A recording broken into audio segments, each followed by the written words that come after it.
Eydəgiz biz sizin bilen beşmegen oyunu oynayırız. İkişerler basamız da ortadaki renkte birev artık kalan. Müzik başlanığa ortadağılar bu gerekler değiller. Akridağı balalar, o çavup tınlattırarlar. Bir şuktavğa parlaşıp basalarlar.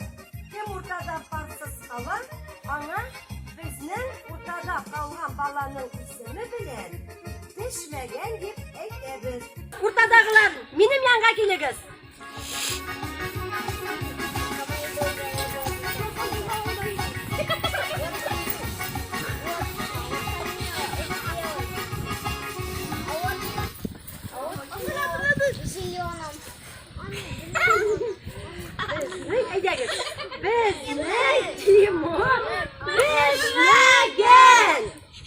Oyunla devam ederiz, eyderiz.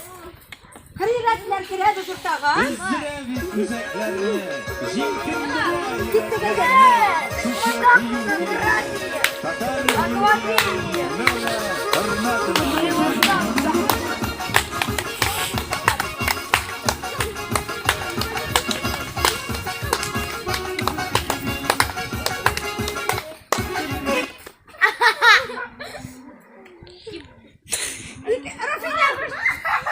Ortada kim kaldı?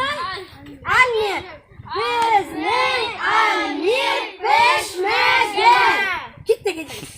Oyunla devam ederiz.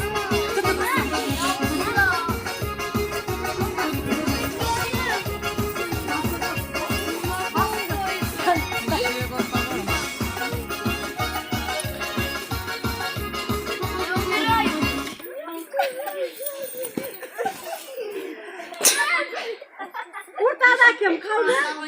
Adile.